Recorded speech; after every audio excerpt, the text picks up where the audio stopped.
Buenos días a todos. Gracias por la invitación a formar parte de este evento. Yo soy Jesús, soy neurocirujano, soy neurocientífico y trabajo ahora mismo en el Hospital Guy de Chauliac en Montpellier, haciendo una estancia de 2 años dedicado solamente a cirugía despierta en gliomas cerebrales. Viendo un poco lo que se estaba comentando antes, es un poco diferente, no hablo de patología aguda, pero sí un poco de la perspectiva que vamos adquiriendo cuando el neurocirujano va subdividiéndose en campos concretos para enfocarnos en cosas específicas como es la parte cognitiva del ser humano.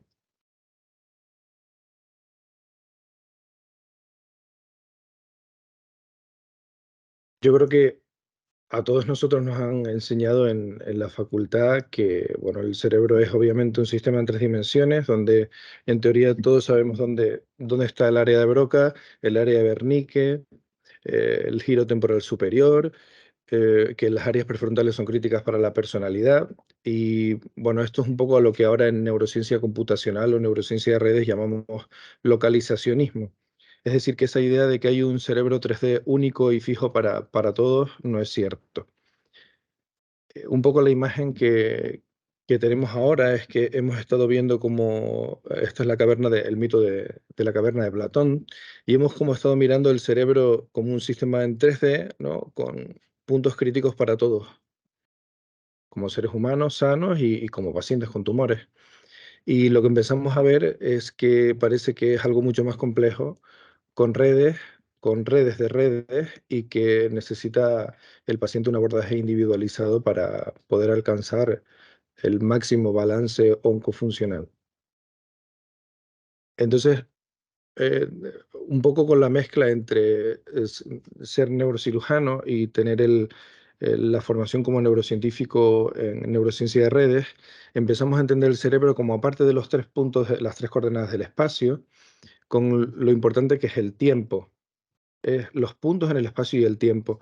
Entonces, está el tiempo a corto plazo, que es lo que llamamos la metastabilidad. Es como si fuera, el cerebro es un conjunto de redes, como si fuera un ballet, en el que unos danzantes se acercan, se separan, forman figuras, se van, se alejan, se separan, todo el tiempo alcanzando un estado de equilibrio transitorio, que es lo que llamamos metastabilidad en neurociencia computacional.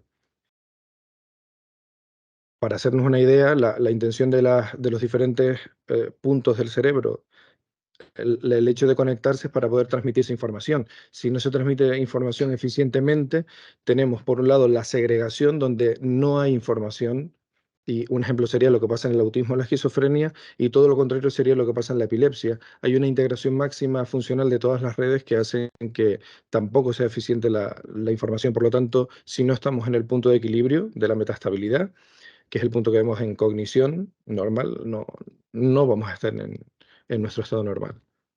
Y luego está la dinámica a largo plazo o la neuroplasticidad. Nosotros en cirugía despierta, sobre todo en tumores de bajo grado, vemos en amarillo el tumor. En la primera cirugía los puntos son los puntos críticos que durante la estimulación bipolar directa encontramos que son críticos para diferentes funciones. Muchas veces dejamos un tumor si están infiltrando zona crítica porque nos interesa no quitar el 100%, sino quitar aquello que no vaya a hacer o vaya a producirle un empeoramiento en su vida. Luego hacemos una segunda cirugía por una recurrencia del tumor y vemos cómo hay un shift, y las zonas que antes estaban aquí en lo violeta pasa a estar en lo azul. Es decir, que el cerebro permite la neuroplasticidad. O sea, aquella conexión de la que hablábamos a corto plazo abre la puerta a que esto sea posible y el cerebro se vaya defendiendo de sí mismo. Y luego en una tercera cirugía también lo seguimos viendo.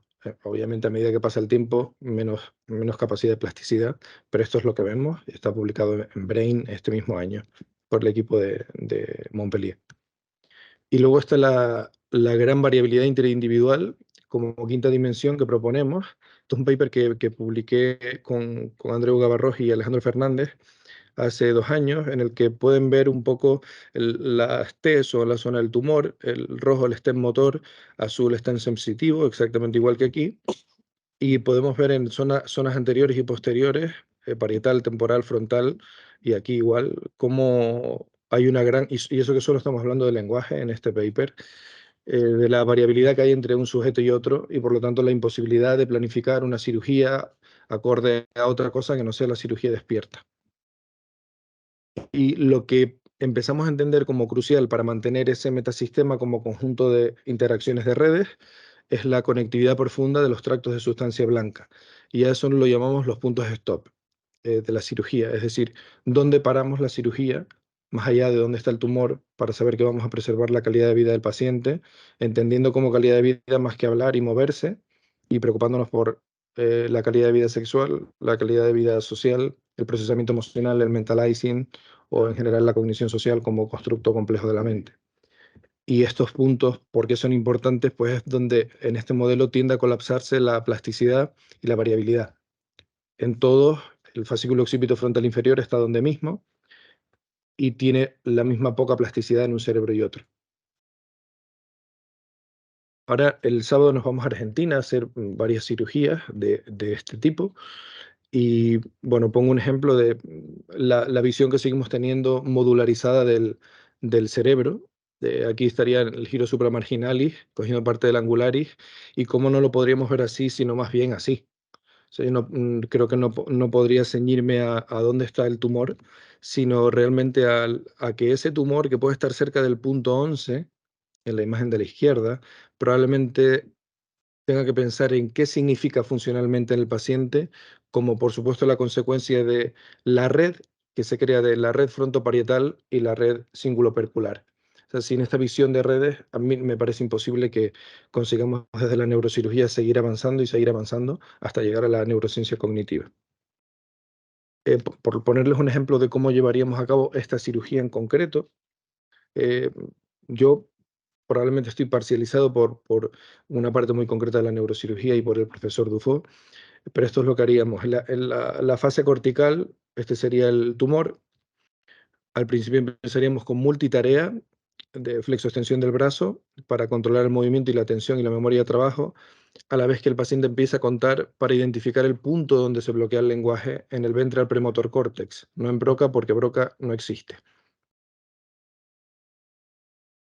Cuando pasamos a la zona del tumor, seguimos con la multitarea porque queremos seguir monitorizando la atención y la memoria a corto plazo y hacemos el acceso al léxico o el Boston, el test de denominación oral, que conocemos todos. Pero el lenguaje no es solo el acceso al léxico. Si viene un abogado, un ingeniero, un comunicador social, va a necesitar también tener su semántica en su sitio.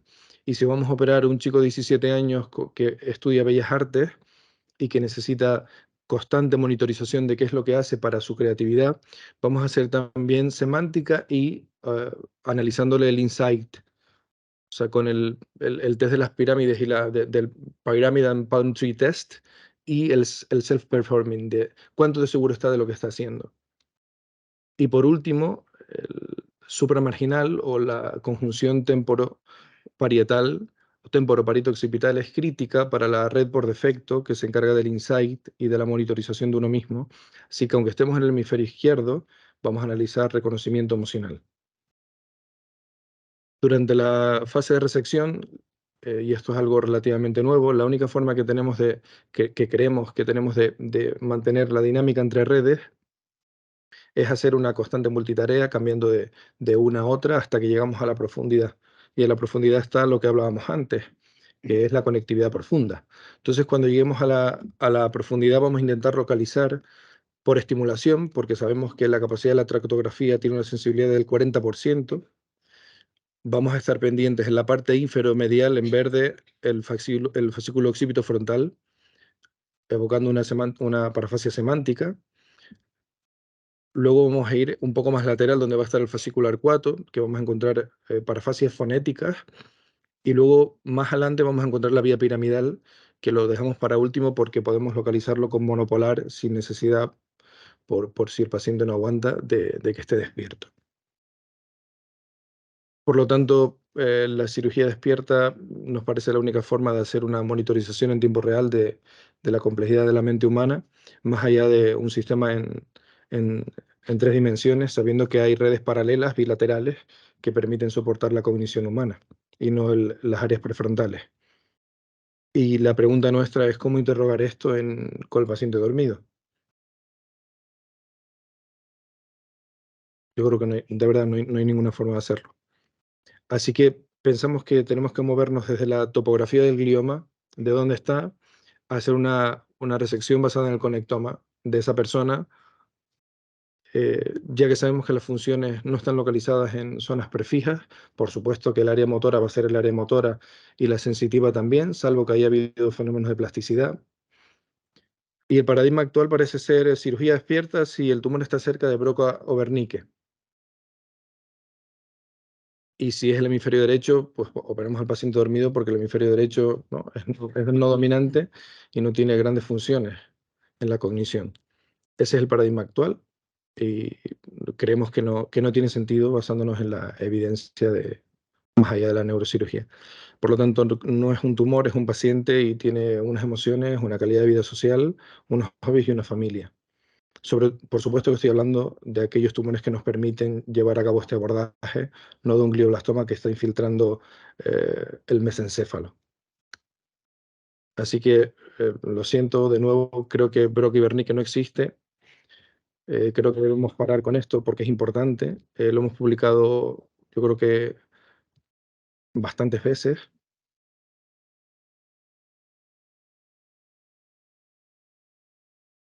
Luego les dejo la presentación, para decirlo, para quien la quiera.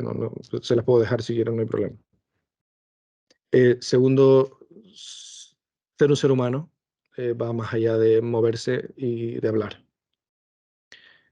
A pesar de ello, más del 92% de nuestros artículos como neurocirujanos no hablan de la calidad de vida, incluyendo lo que les comentaba de la calidad de vida familiar. Solo hay 2 artículos científicos que hablan de la calidad de vida sexual antes y después de la cirugía, sabiendo que los gliomas de bajo grado aparecen entre los 20 y los 50 años, o de la vuelta al trabajo, ¿no? Y este es un poco el motivo por el que yo me fui a Montpellier con el profesor Dufault, por eso y porque vivimos en casa una situación con mi tío, con un tumor de grado intermedio, un tumor grado 3, el hemisferio derecho, donde ahí me empecé a obsesionar como estudiante de medicina en que el hemisferio derecho era mucho más que no dominante.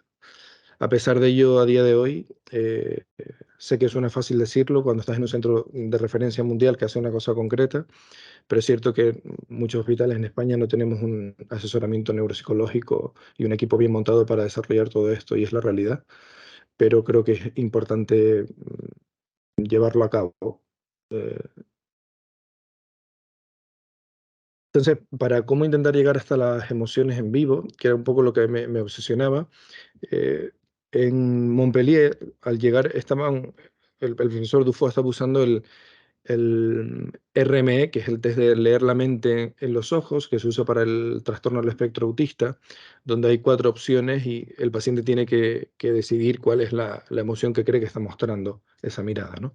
Entonces, lo que yo intentando ver huecos para intentar mejorar, como había un 20% de pacientes que no acababan de tener la cognición social preservada a pesar de usar esto durante la cirugía, probablemente Montpellier es el único sitio donde se hace, pues me parecía que al final los neurocirujanos no teníamos tareas específicas para el quirófano, para este tipo de cosas, ¿no? Al margen de que, por supuesto, no está demasiado bien visto, ¿no? El hecho de ser neurocirujano joven y querer ir un poco más allá y estar obsesionado con la neurociencia. Entonces, intentamos ir un poco más allá y el doctor Calatayud estaba hablando de lo que está pasando en Estados Unidos con el avance de la informática y todos los nuevos métodos. Así que se me ocurrió, eh, por esto de compositor, tengo la suerte de trabajar con actores, se nos ocurrió ir un poco más allá, ¿no? Entonces veíamos, recuerdo que mi madre me envió esto que encontró por LinkedIn hace unos 9 o 10 meses, ¿no? Donde se veía, si vemos solo la mirada de alguien, manteniendo la mirada, vemos cómo cambia significativamente la expresión. No lo digo yo, es una cosa objetiva. Incluso para aquellos que tenemos algo de dificultad para leer las emociones de los demás.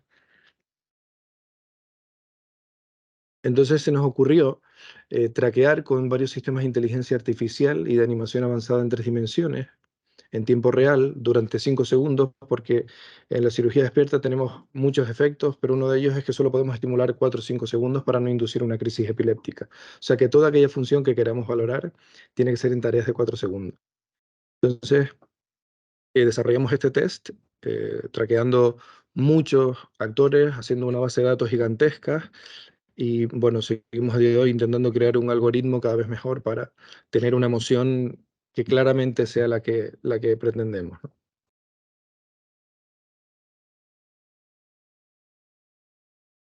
Esto es un ejemplo de lo que ve el paciente durante la cirugía.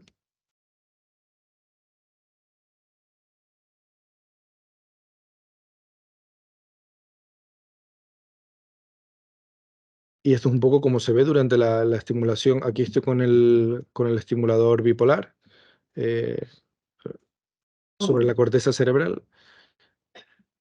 Y aquí está el paciente en decúbito lateral total, mientras está haciendo tareas de flexo-extensión del brazo contralateral. Está aquí, no se ve, pero está Natalia, la neuropsicóloga de mi equipo. eh, y esto es un poco como se ve. Adelanto un poco.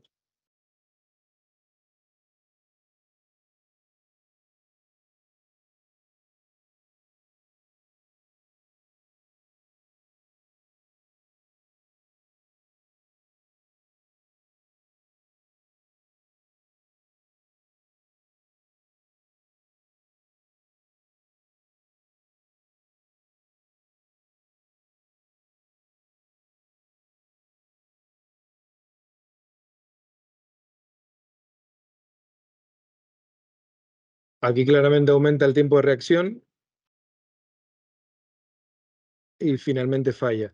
Yo creo que la pregunta que ahora todos tenemos es, bueno, pero claro, es que cada uno ve como cree las emociones, ¿no? Pues yo ahora lo estaba viendo y alguna me habría costado. Bien, el truco de esto es que hay que estar con el paciente el día antes 3 horas, haciéndole o sea, un screening global y pasarle este test de o sea, 3 veces consecutivas. Solo aquellos ítems que vea de la misma forma las 3 veces, entendemos que es su forma de ver la emoción. Esos son los ítems que llevamos al quirófano. Porque si a mí me están operando y me ponen esto, y el paciente, y yo fallo, por supuesto que no va a ser porque sea un área crítica dentro de un circuito de reconocimiento emocional. Entonces, esa es la clave de esto, asegurarnos de cómo ve el paciente esa emoción. Y así estamos seguros de que es por eso. Además, lo comprobamos 2 o 3 veces en el mismo punto. Por supuesto, ahí donde pongo una pequeña banderita, eso no es un sitio para las emociones.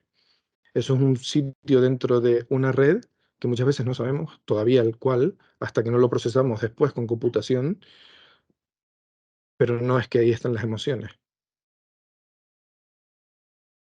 Por lo tanto, creo que debemos pasar de mapear, si me extiendo mucho, avísame, que no sé cuánto tiempo tengo, ¿eh? Vamos bien. Te quedan Seguro. 5 minutillos o así, si tienes. Muy bueno. Para no que deje nada para Vale. dejar Sí, tiempo a las déjame, sí, preguntas, sí. porque Vale. Vale. Bueno, entonces pasamos de mapear módulos a mapear redes, porque si no nos quedaríamos haciendo el test de las emociones en el área donde le entró la barra de explosivo a Phineas Gage, ¿no? Entonces, creemos que no hay áreas elocuentes, sino que hay áreas críticas y áreas compensables. En la estimulación bipolar lo que te permite es diferenciar esta área es crítica, intenta no removerla, las otras que no pasa nada durante la estimulación, entendemos que son áreas compensables a través de la plasticidad, siempre y cuando preservemos la conectividad profunda de los fascículos, porque no tienen plasticidad o no lo suficiente. Y esa es la explicación de que podamos operar, quitar más tumor con la cirugía despierta, porque podemos arriesgarnos más, arriesgarnos porque sabemos hasta dónde podemos llegar. Simplemente Dufault publicó en 2020, cogiendo un poco desde la dinámica de Alan Turing hasta la metastabilidad de Kelso y Freeman, hasta una experiencia de 2000 casos despiertos, un poco que tenemos que diferenciar que una cosa son las funciones motoras y sensitivas. Por lo tanto, por supuesto que no estoy diciendo que el giro precentral no sea el área motora, eh, pero esas son funciones de bajo nivel, donde hay pocas redes involucradas, y luego están las funciones que dependen del contexto y que están todas relacionadas entre ellas. Si lo pensamos, un paciente no va a tener una capacidad emocional normal si su atención ha caído. Es imposible. Y tampoco va a tener una cognición espacial normal si sus funciones ejecutivas están alteradas. Entonces, estas funciones complejas no las podemos entender como si fueran las otras, porque dependen todas de cada una de ellas. Es un constructo global. La pregunta es si podemos mapear estas funciones durante la cirugía. No podemos encontrar el sitio exacto, porque el sitio exacto será un punto crítico eléctrico dentro de varias redes. Entonces, en vez de ser un interruptor de on y off, parece ser como un castillo de naipes, y de lo que se trata es de averiguar durante la cirugía, según dónde está el tumor, qué zonas tiene críticas dentro de ese castillo para que no se caiga. Sobre todo porque sabemos que un 30% de los pacientes tienen afectación de la cognición social, un 40% de los pacientes tienen disfunción sexual después de la cirugía, y porque todavía no sabemos exactamente si esto podría incluso ser más, dado que en los estudios neuroquirúrgicos no analizamos las funciones mentales del paciente, en general, sacando el lenguaje como función mental. Y bueno, esto es un simple diagrama que no voy a explicar, por supuesto, del hemisferio no dominante, ¿no? Del hemisferio derecho. Creo que todo va a que todo está conectado y como les decía, las redes eléctricas son bilaterales, bilaterales. Hay algunas cosas que se pueden compensar, pero son bilaterales. Por lo tanto, no me parece que la atención o la empatía emocional o el lenguaje no verbal o el conocimiento del espacio o los inputs auditivos sean menos importantes que el acceso al léxico.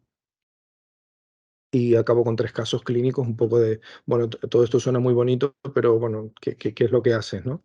Porque la neurocirugía es una cosa bastante compleja y estoy aquí al lado de 2 personas que tienen bastante experiencia, que son el doctor Isla y el doctor Calatayud, y yo vengo un poco aquí, ¿no? Que parece que esto es magia, ¿no? Y ni muchísimo menos, ni muchísimo menos. Teníamos una paciente mujer, peluquera, eh, 45 años, madre de un niño que necesitaba cuidados, con un tumor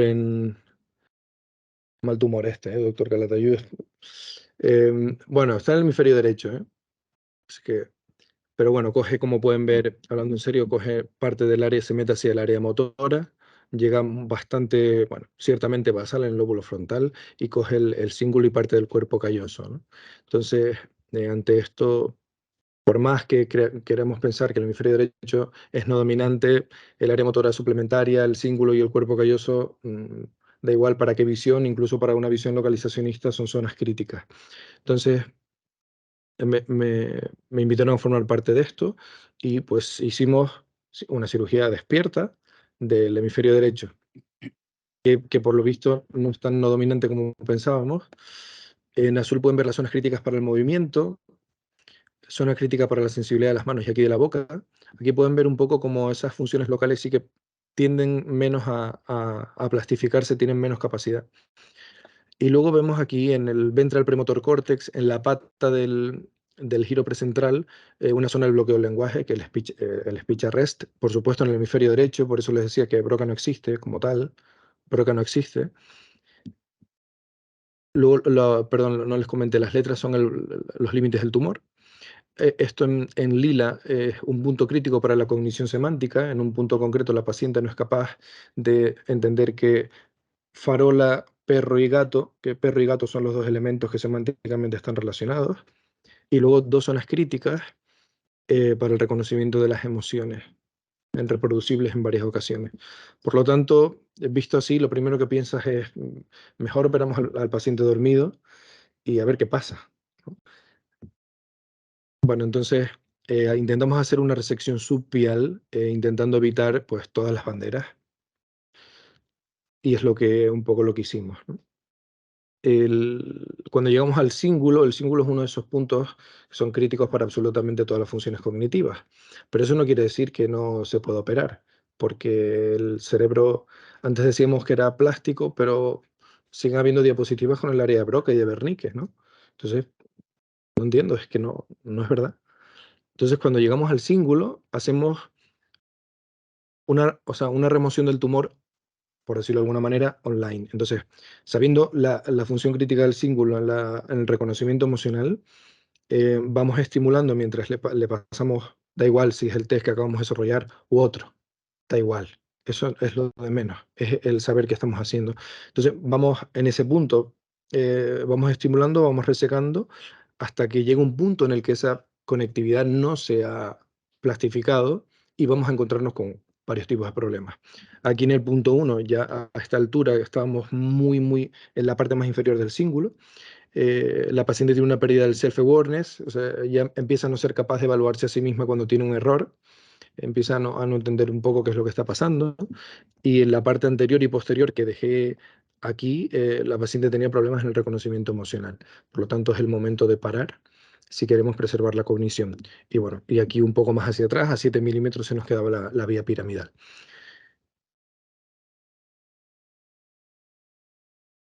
Cuando decimos, creo que tenemos que ir de la neurocirugía hacia la neurociencia, es que cuando tienes esto, luego haces un análisis de redes, haces un análisis de desconexión de redes neurales con varios software de análisis de redes. Para entender este punto 1, por qué hay una pérdida del self-awareness. Y más allá de entender que no se habrá plastificado las redes que forman parte del cíngulo, que son sobre todo la red de saliencia y la red por defecto, es que cuando tocas este punto, aquí vemos o sea, en este mapa de desconexión todo lo que se ve desconectado en ese punto concreto.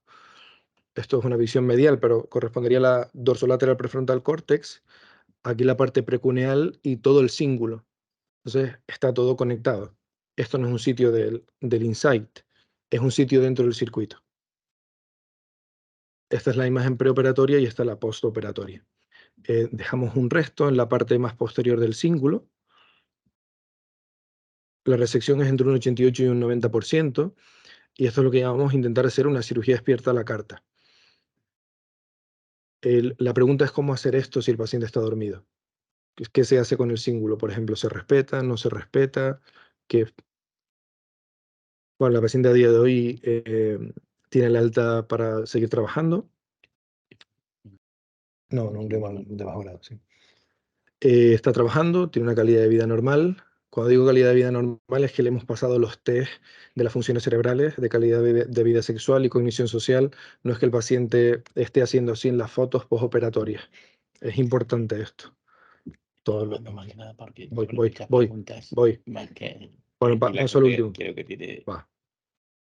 Me quedo con el último caso y ya. Bueno, no. Espera que si no el doctor Calatayud me va a decir que solo opero gliomas de bajo grado. Espera. Nos invitaron a Polonia a hacer un caso que, bueno, había sido diagnosticado hace 10 años de un glioma de bajo grado. Es verdad que hasta hace no mucho varios equipos que se dedican a gliomas de bajo grado, aquí Santiago Gil Robles o Dufo, Mandonet, proponen que los gliomas de bajo grado hay que operarlos cuanto antes, y si el paciente está bien es cuando hay que operarlos porque todavía tienen capacidad plástica. Pero bueno, había sido biopsiado, radioterapia, que sabemos que hay un declive de las funciones cognitivas, en lugar de operar, ¿no? Por estar localizado en un tumor en la ínsula, ¿no? Aquí se puede ver una reconstrucción del tumor, el fascículo arcuato con una parte del fascículo longitudinal superior en su tercera rama, la vía piramidal y el IFOF. Entonces, pues nos invitaron a hacer la cirugía, sabiendo las limitaciones de haber recibido radioterapia previa. Nos fuimos a Polonia con nuestro equipo, con la neuropsicóloga, con el anestesista y un servidor, y encontramos esto. Igual, bordes del tumor en profundidad, zona crítica del movimiento de la boca, zona crítica para la emisión del lenguaje, en Broca no existe, esto es el hemisferio derecho, dos zonas críticas para el procesamiento emocional, por lo tanto, pues nos metimos por el opérculo, luego más tarde abrimos una ventana por el giro temporal superior y nos metimos hacia la ínsula. Y buscando los puntos críticos, que son eh, la conectividad profunda, que son los fascículos. Adelante y abajo el IFOV, atrás, o sea, posterior y superior el arcuato y demás. Aquí simplemente una imagen de cómo se ven los puntos críticos. Aquí se ve el arcuato llegando al ventral premotor córtex, y al lado, no entiendo todavía bien por qué, no he hecho el análisis de este paciente de redes, pero el paciente tuvo una experiencia extracorpórea. Entiendo que de alguna forma disociamos el, el- el- la concepción de sí mismo, de su cuerpo, que es una cosa que pasa con cierta frecuencia, sobre todo en el hemisferio derecho, la verdad. Y bueno, es un solo corte, pero bueno, es un poco la resección. No pudimos quitar la parte más superficial de la ínsula posterior porque el paciente tenía serias dificultades para no solo hacer multitarea, sino para el reconocimiento emocional. Y bueno, aquí se ve el caudado y bueno, un poco lo que he contado. Y por último, una paciente mujer de 42 años, intérprete, políglota, 5 idiomas, madre de un bebé de 2 meses, con un cavernoma en una situación bastante compleja. Ni siquiera es la ínsula como tal, está yuxta insular, muy cerca de la vía piramidal que se ve aquí en azul. Ya había sangrado 2 veces ante el riesgo de tener un sangrado mayor y bueno, no llegaban a un consenso entre quien la llevaba y ella por el riesgo de la zona. Entonces hicimos una cirugía despierta a la carta. En esta cirugía hicimos un acceso al léxico en cada uno de sus diferentes idiomas. En este caso era, para cada uno había una región, que es algo bastante típico. Y yo creo que es el primer caso descrito en la literatura en la que encontramos en el hemisferio izquierdo puntos críticos para el reconocimiento emocional en las caras de los demás. Pueden ver giro frontal inferior, dorsal lateral prefrontal córtex y giro temporal superior. Por lo tanto, sí, parece que todo está conectado y las cosas son bilaterales. Por cierto, lo único que nos quedaba libre para entrar al tumor era el área de Broca. Pues está aquí, ¿eh? No, y es así. Casualmente, además, no es que le tengamos manía a Broca, es que casualmente muchas veces en la cirugía justo ese área que Broca determinaba como área del lenguaje realmente no tiene función. De lo que Broca decía se refería a esto, que es el área de la emisión, pero eso es una función motora, no lingüística. Bueno, esta es parte del equipo de Montpellier con el profesor Dufault. Esta fue la primera vez que usamos este abordaje con inteligencia artificial en proceso de validación, y luego formo parte del equipo de Prehabilita del Instituto Guttmann. Y aquí, bueno, simplemente me parece importante que como neurocirujanos involucrados en este área estemos en el lado del neuropsicólogo para entender qué es lo que está pasando, más allá de colocar el estimulador a ver qué es lo que sucede. Así que los mensajes, el cerebro es un metasistema con muchas diferencias entre individuos. Creo que está claro. Dentro del cerebro, antes de hacer daño, mejor preguntemos. A mí me ha quedado claro que en la ciencia, si quieres dar un paso más allá o intentarlo, tienes que aceptar el riesgo de ser ofensivo, molesto y que te caigan más palos que a Jesucristo, ¿no? Una cosa me ha quedado bastante clara, pero lo importante es saber que estás en el camino y que estás luchando por algo que crees que puede cambiar la vida de la gente. Y si no, al menos lo intentaste. Y por último, una frase del profesor Dufault: por favor no olvidemos al paciente, hagamos lo mejor que podamos y sobre todo parece que hay algo más que un hemisferio no dominante. Esta es mi filosofía de vida por la que entré en medicina, que creo que he visto una luz al otro lado del río. Muchas gracias.